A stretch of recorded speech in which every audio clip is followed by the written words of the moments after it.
Bom, eu esperava colar aqui só depois do jogo. Hoje tem Santos e Desportivo Ferroviário no Sport TV, vai ter pós-jogo aqui no canal. Mas assim, não deu, porque tem muita coisa para falar, muita notícia importante que estourou ao longo da última noite, começo dessa manhã. Então a gente precisa comentar sobre todas elas, até para a live ficar focada no que a gente viu dentro do campo, né? Do jeito que eu gosto. Vocês sabem que eu não gosto de fazer live muito extensa, eu gosto de fazer a minha análise do jogo e aí responder vocês, aquela interação. Então, se vocês estiverem mais tarde comigo, esperarei com um enorme carinho e receptividade, tá? Mas agora precisamos falar de uma série de outras notícias que pintaram por aí, como por exemplo o fato do Brian Rodrigues estar bem mais longe. E quem conta essa história inicialmente foi o Diário do Peixe. Mas antes, se você puder deixar o like nesse vídeo, se inscrever no canal, ativar o sininho para não perder nada, comentar aqui, hypar, eu só posso te agradecer. Então vamos lá ao Diário do Peixe para reagir a essa notícia que o Brian Rodrigues está muito perto de um acerto com o Inter Miami. Em busca de reforços para a sequência do Campeonato Brasileiro, o Santos viu uma possibilidade de se distanciar. O atacante Brian Rodrigues, de 25 anos, que atua pelo América do México, está muito próximo de um acerto com o time do Messi nos Estados Unidos. O jogador chegou a ser avaliado pela diretoria santista, não só avaliado, mas o Santos negociou com ele, com o seu empresário, com o América do México. Mas o alto custo da operação esfriou qualquer tentativa mais concreta por parte do clube. Brian atua pelos lados do campo, posição considerada carente no elenco alvinegro, carente do lado direito, né? Não do lado esquerdo, onde ele joga. Após as saídas de Soteldo e Veron. O próprio Soteldo estava jogando mais pela direita do que pela esquerda, apesar de ser um ponto esquerda. A comissão técnica vê necessidade de ter um jogador de velocidade para aumentar as opções do elenco ofensivo, especialmente com o calendário apertado após a pausa do campeonato. Mesmo com esse diagnóstico, o momento financeiro do clube impõe limites. A diretoria alvinegra sempre soube que a negociação seria complicada por conta dos valores, ainda assim insistiu na tentativa de encontrar uma alternativa com o América do México, com a possibilidade de ficar com um percentual dos direitos do jogador ou incluir atletas em troca. No entanto, nenhuma das opções foi bem recebida pelo clube mexicano. A realidade orçamentária tem feito o Santos priorizar negociações mais acessíveis. Faltando um dia para a abertura oficial da janela de transferência, a diretoria santista segue em busca de nomes que se encaixem tanto no perfil técnico quanto no modelo financeiro adotado pelo restante da temporada. Aqui fala um pouquinho das contratações que o Santos fez na temporada. Tem uma matéria do UOL também que fala sobre isso. Essa matéria é de hoje, dizendo que o Santos vê o uruguaio mais distante. O presidente do clube mexicano, Santiago Bolanhos, disse ao UOL que o Peixe não alcançou o valor esperado e a conversa travou. E aqui fala um pouco que o Santos busca alternativas no mercado. Bom, gente, o que eu penso, tá? Eu já tinha falado aqui tudo o que eu penso a respeito do Brian Rodrigues, que era um jogador que eu não traria de jeito nenhum pelos valores e porque, assim, quando você vê o compilado ali do jogador sem ser os melhores momentos, com o compilado como fez o Vitor Hugo no Twitter dele, que eu compartilhei aqui alguns erros importantes de finalização, por exemplo, do Brian, você fica muito claro, fica muito nítido que não é um jogador que vale o que se está pedindo dele hoje. E outra, gente, se ele fosse tudo isso, o América do México, que é muito rico, não colocaria à venda. Ele fez a melhor temporada da vida dele em números e o América do México está querendo negociar o cara. Por que será? Por que tentaram negociar o cara? Colocar o cara no mercado, já contrataram um outro jogador para a posição, porque ele não agradou. Porque se ele tivesse agradado, ele jamais seria especulado aqui no Santos, jamais seria vendido se for para o Inter Miami. É um jogador que, assim, na média, ficou aquém daquilo que uma América do México espera, senão os caras não iriam negociar. Eles não precisam dessa grana. Esse dinheiro da venda do Brian Rodrigues é dinheiro de pinga para esse time. É um time capitaneado por uma empresa fortíssima lá no México. Então, assim, eles não precisam. Mas é um jogador que não agradou. Então, e outra, viria para uma posição que o Santos já tem jogadores de sobra, que é do lado ataque do lado esquerdo. O Santos precisa de atacantes pelo lado direito. É nisso que o Santos tem que se focar. E se não quiser contratar, que oportunize a base. Eu tô feliz com o fato do Brian Rodrigues ter sido descartado, porque via o Santos se metendo em mais uma loucura financeira que iria absolutamente se apertar. Outra novidade a respeito do Santos é que deixa eu até colocar aqui, o Banfield encaminhou a contratação de Julio Furt, que aguarda a rescisão com o Santos, tá? Vamos ler essa matéria e eu vou dar minha opinião desse que para mim é um caso de impeachment, tá? Eu já falei sobre isso aqui, pouca gente deu valor para isso, o Santos hoje não respeita o seu estatuto, todo mundo que presidiu o Santos nos últimos 10 anos teve muita dificuldade com o estatuto. O Marcelo Teixeira pisa e rasga o estatuto do Santos, essa é a verdade, e o Furt é uma prova, não só nessa matéria, mas como no áudio que o Lucas Mussetti soltou no grupo de Instagram dele, que eu vou comentar aqui, mas vamos ler e eu explico. Banfield encaminha a contratação de Julio Furt, que aguarda a rescisão com o Santos. O Banfield encaminhou a contratação do atacante Julio Furt. O argentino está há um mês fora do Santos e aguarda a finalização do processo de rescisão com o clube. O Peixe, que já não contava com o jogador, tenta acelerar a quebra do vínculo, mas busca acordo para pagar o que deve ao argentino. Ele aparece ainda registrado no site da Federação Paulista de Futebol. Na metade de maio, Furt foi reintegrado ao elenco profissional, mas não foi relacionado para nenhum jogo e ainda ficou escanteado, fazendo trabalhos mais físicos no CTR Pelé, apesar de estar no gramado com o restante do grupo. Inclusive, havia uma expectativa dele ganhar minutos no amistoso contra o RB Leipzig, mas ele teria tido uma lesão, nada grave pelo que a assessoria informou na época. Logo em seguida, pegou os pertences no armário e nunca mais apareceu no Alvinegro, exigindo receber valores que estariam atrasados. Desde o dia 10 de janeiro, ele vinha afastado e estava treinando em horário alternativo ao time profissional. Isso só mudou 4 meses depois e ainda assim com um pouco de prestígio pelo departamento médico. No começo do ano, o atacante recusou uma proposta de empréstimo ao Juventude.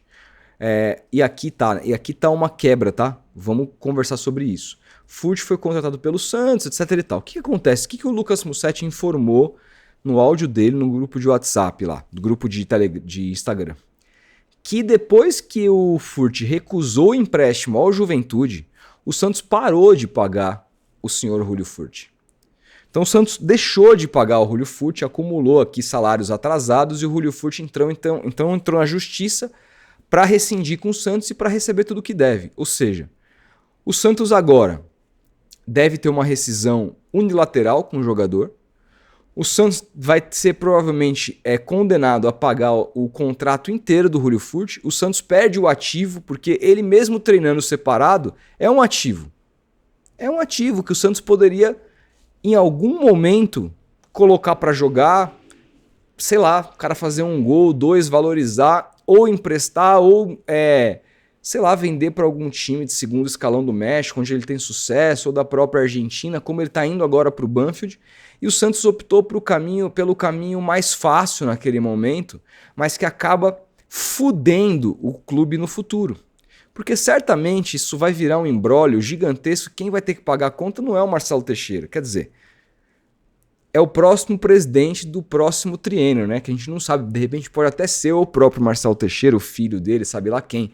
Mas o fato é que isso vai ser colocado para frente. E essa dívida vai aumentar, porque vai correr juros, vai ter briga na FIFA, e vai ser aquele imbróglio desgraçado que faz o Santos pegar cada vez mais fama no mercado de caloteiro. Como o Santos não pagou, por exemplo, o técnico Pedro Caixinha até hoje. Até hoje. Quem que estipulou a multa de 15, 16 milhões de reais pelo Caixinha? Foi essa gestão. E não pagaram o cara. Caloteiros. Caloteiros. Absolutamente caloteiros, prometem e não pagam, e vem falar de profissionalização, vem falar de que o Santos está melhorando a sua imagem no mercado. Um caralho, uma porra, está o cacete, é mentira. Falam isso para tentar, praticamente te chamam de idiota na tua cara. Não acredite nesses caras, não acredite, o Santos é isso. E outra, por que isso aqui é caso de impeachment? Porque está no estatuto que um presidente que atrasar salário de jogador por mais 2 meses tem que ser automaticamente empichado. É automático, é automático. O Rueda colocou isso no estatuto e foi aprovado pelos conselheiros. Por que eles não acionam isso?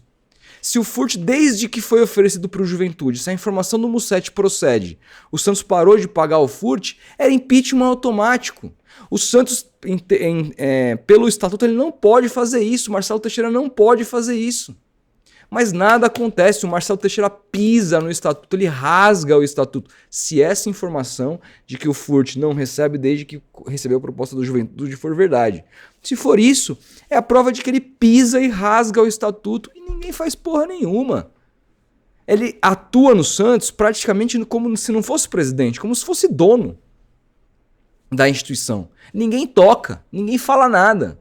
E no conselho, todo mundo come na mão dele.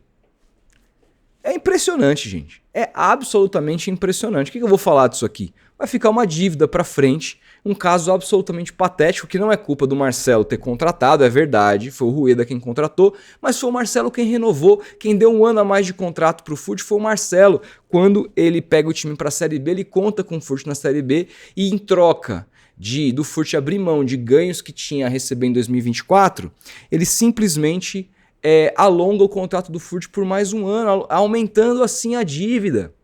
E não paga o que devia o Furt. Gente, isso aqui não era um salário qualquer. O Furt ganhava muito bem no Santos. Ele tinha entre salários e imagens 750 mil. Mas entre o que o Santos deixou de pagar para ele em 24, em 25 ele ganharia 1,3, 1,4 milhão, beirando 1,5. Por quê? Porque o salário dele estava condicionado, muitas cláusulas do contrato condicionado ao dólar hoje. Então, o dólar do fim de 23 para 25 aumentou, então ele ganharia ainda mais. Então, assim, é um escárnio, mais um escárnio dessa gestão, que ninguém vai falar nada, foda-se, passa pra frente, próximo jogador, que ele rescina, assine com o Banfield, e a gente vai ver notícias, vamos ver notícias mais pra frente do Santos recebendo transfer bans ou alguma coisa nesse sentido para ter que pagar o argentino e uma outra gestão, de repente, quem sabe, se fudendo para pagar por conta dessa irresponsabilidade tremenda do Marcelo Teixeira. Bom, outra coisa que a gente precisa falar é sobre Zanocelo, que voltou, né? Depois de negociações frustradas e acaba virando um peso para o Santos. Ele vai se representar, na verdade ele se reapresentou, vai se representar hoje no CTR Pelé. O volante Vinícius Zanocelo se representa no Santos nessa quinta-feira. A diretoria do clube queria um novo negócio para o jogador e prioriza a venda. Recentemente ele quase foi negociado ao futebol turco, mas o Peixe fez muitas exigências e a negociação não avançou. Diante disso, como vinha treinando com o personal no Brasil e com um contrato em vigência, o meio-campista inicia as atividades no CTR Pelé. No entanto, o clube ainda segue vivo no mercado pelo volante e estuda se ele será reintegrado à equipe do Kleber Xavier ou se treinará separado. Times como Internacional no Brasil e Panathinaikos na Grécia chegaram a conversar com o Peixe por um empréstimo, mas a diretoria procura uma negociação em definitivo. O Santos chegou a pedir 4 milhões de euros ao Estoril, que loucura. Em Portugal foram 2 gols em 31 jogos pela Liga de Portugal e Taça de Portugal. Irmão, o jogador do Estoril fez 31 jogos na temporada, está pedindo 4 milhões de euros. E não é o mercado esse do Zanocelo, cara. O mercado do Zanocelo é o seguinte: um saco de bala, um arroz não perecível e umas latas de atum. E manda e já era.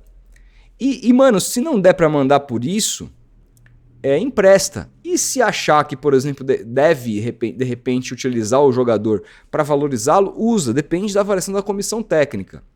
Eu falei sobre isso lá atrás, mas assim, com a contratação do William Arão, eu não sei se eu aproveitaria o jogador, não porque eu acho ele um péssimo jogador, mas porque seria mais um a tirar espaço de jogadores que o Santos precisa dar espaço, são jogadores da base. O Ian precisa ter mais minutos, o Bom Tempo precisa ter mais minutos. E todos esses jogadores jogam, em tese, na posição do Zanocelo. Embora o Ian tenha sido testado mais à frente, o que eu acho uma loucura do Kleber Xavier. Mas o ponto é que um jogador como esse tiraria ainda mais espaço da base. Então, cara, assim, 2 sacos de arroz e vende. Ou empresta. Para de dificultar. Eu acho que a vida do Zanocelo, ela não vai se arrastar muito no Santos, não. Acho que o Santos vai entender que o mercado dele é abaixo do que imaginou e vai acabar negociando. Vamos aguardar. Vamos falar sobre outra coisa aqui que eu já havia falado no último vídeo, que era com relação ao João Paulo.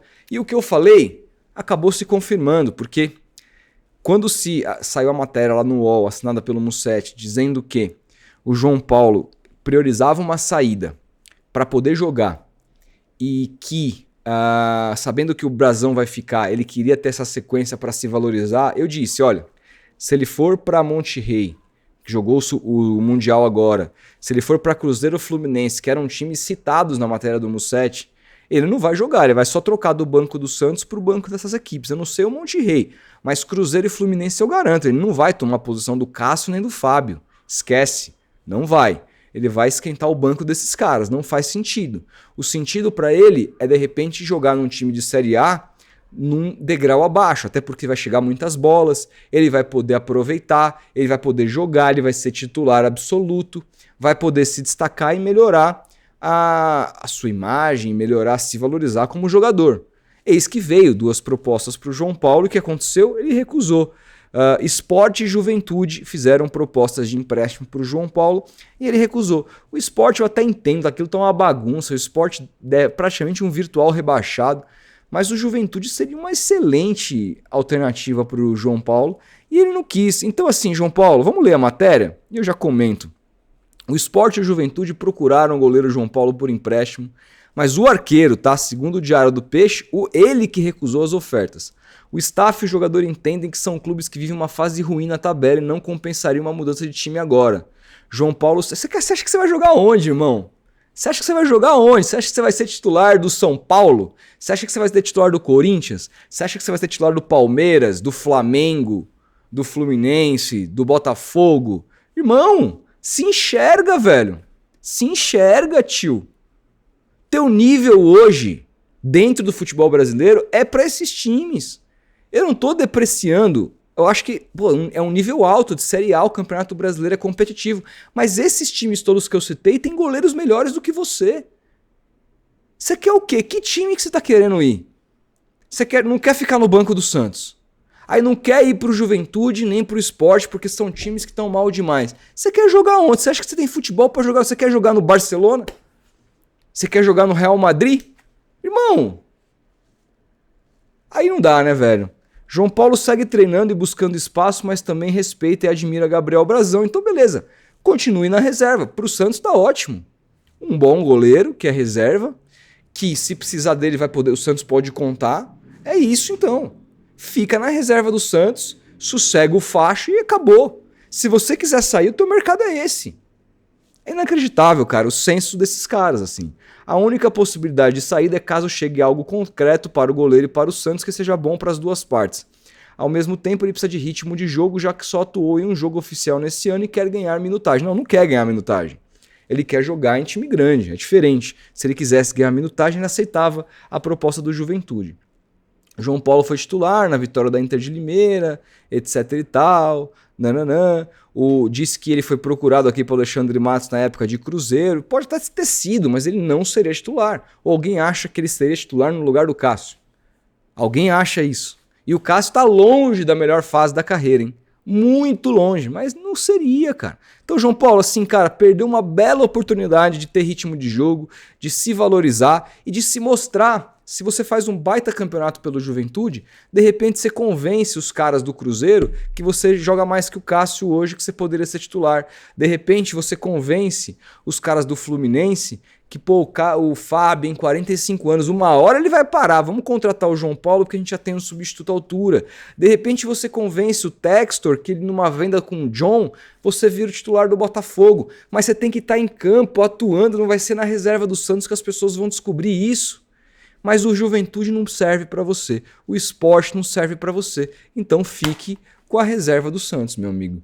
Infelizmente, você se acha maior do que você é, se acha muito maior do que você realmente é. E você é um ótimo goleiro, tá? Mas não tem envergadura. Isso é um problema. E por fim, gente, comentar sobre o fato do Santos ter dado a camisa 7 ao Robinho Júnior. Robinho que está relacionado para a partida de hoje, depois do corte do Ian, que sofreu uma pancada no joelho, mas parece que não foi nada grave, graças a Deus. Ele foi relacionado e na relação do clube, o Santos mostrou aqui, ó, todo mundo, né? E aqui mostra que o Robinho tá com a camisa 7, que foi do pai dele. E tem dois lados dessa moeda que eu quero comentar com vocês. O primeiro é o seguinte, qualquer jogador do Santos, desde que da base, tá? Desde que o Santos aderiu à numeração fixa, por mais promissor que ele seja, ele sobe com um número bastante alto. Isso aqui é algo totalmente fora da curva, que eu não me lembro de um jogador da base ser relacionado para um jogo do profissional com um número fixo de titular. Embora o Musetti tenha dito que não é fixo, que para ele é um número meio que mesclado, que tipo, quando ele for relacionado ele pode usar, mas que outro jogador pode tomar esse, não sei direito. Mas a questão é, o Santos tem numeração fixa e colocou o Robinho Júnior com o número do pai dele, número 7. Então assim, ele fura uma fila aqui, né, hierárquica do que o clube tem feito ao longo, desde que aderiu à numeração fixa. Que é o moleque, sobe com o número alto, ele vai se adaptando, vai jogando, vai, de repente, se ele virar um titular, ele recebe uma camisa de titular para uma futura temporada, etc. Certo? É isso que acontece. Ele aqui fura a fila e pega a camisa do pai, que assim, simbolicamente faz todo sentido. Você vê a camisa 7 com o Robinho Júnior, para os santistas que têm o Robinho como ídolo, eu confesso que desde que o Robinho foi condenado, desde que eu, na verdade, tive acesso àqueles áudios absolutamente abjetos do Robinho, meu ídolo pessoal ele deixou de ser. E foi meu maior ídolo na minha vida. Na minha vida. Deixou de ser. Não consigo idolatrar alguém que cometeu o que cometeu e que fez o que fez e que o filho dele não tem culpa nenhuma. Tem nada a ver com isso. Aliás, o filho dele é uma vítima desse caso, que não tem o pai em casa para ajudar ele num momento como esse, que seria super importante a experiência do pai em casa para poder o ajudá-lo a levar a experiência para ele, e o pai dele tá na cadeia, tá em Tremembé, né? Agora, dito tudo isso, o Robinho é um ídolo do clube. Não sendo meu, e aí eu sei que é um pensamento individual de cada um, respeito, mas é um ídolo do clube, tá na história do clube. E simbolicamente ele receber a camisa do pai, até para tudo isso que ele passou e tudo mais, é um gesto bonito. Eu não contesto isso. O que eu contesto é que eu acho uma pressão desnecessária. Primeiro que assim, você vê a entrevista do Kleber Xavier ontem no UOL pro André Hernan, dizendo que ele lembra muito o pai, é um Robinho de perna esquerda. Eu já vi o Maurício Copertino falando sobre isso, eu já vi o Rodrigão, gerente lá da base do Santos, falando sobre isso. Todo mundo que conhece o Robinho Júnior fala que ele é igual ao pai, só que um pai canhoto. Eu acho que assim, isso, só de falar isso gera uma pressão absolutamente desnecessária no moleque. Vai gerar comparações por ele ser filho de quem é.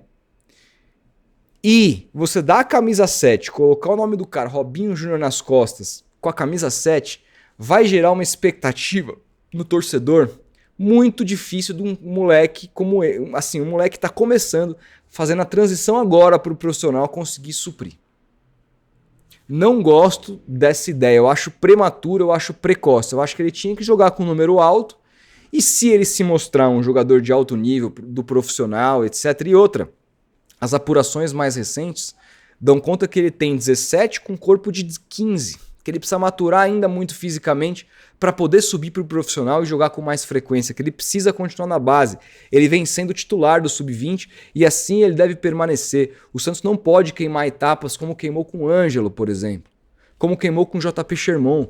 O Santos tem que fazer igual fez com o Bom Tempo, que subiu muito mais preparado. A transição que o Santos tem que fazer com o Robinho Júnior tem que ser muito, muito cautelosa e muito tranquila, a não ser que ele, tenha uma, duas oportunidades no profissional, destrua e mostre-se um jogador completamente diferente, capaz de não ligar para a pressão de jogar com a camisa do pai e foda-se, um fenômeno, aí beleza.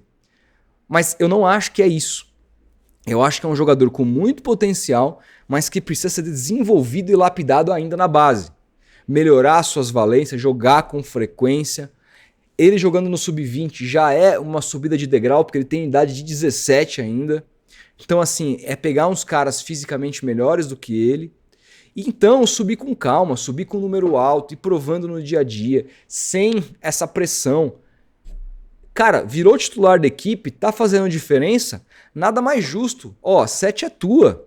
Nada mais justo, mas nesse momento, com todas essas comparações que todo mundo vem fazendo com relação a ele, e você dando a camisa do pai dele a ele, eu acho uma pressão absolutamente desnecessária, embora eu considere um gesto bonito.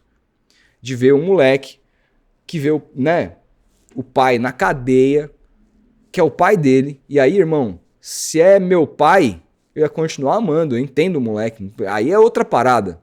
O Robinho deixou de ser meu ídolo porque não é nada meu. É diferente se fosse alguém da minha família, alguém que tivesse me criado. Então você imagina a situação do moleque. Perder o pai dessa forma no dia a dia, subindo pro profissional, podendo usar a camisa do pai, deve ser mega especial para ele. Eu só espero que isso não seja prejudicial para a carreira dele. Porque aqui o Santos não pode pensar no simbólico. O Santos tem que pensar no prático para fazer do Robinho Júnior um jogador profissional, primeiro. E depois para fazer do Robinho Júnior um cara que, cara, seja importante para o clube dentro de campo e como ativo. Para isso você precisa ter calma. E você, quando você dá uma camisa 7, que é a camisa histórica do pai dele, para um moleque no primeiro jogo dele do profissional, ainda que seja um amistoso, eu acho que gera uma pressão absolutamente desnecessária. Tem jogadores que passam por cima disso tranquilamente, que não sentem porra nenhuma. Mas tem jogadores que sentem.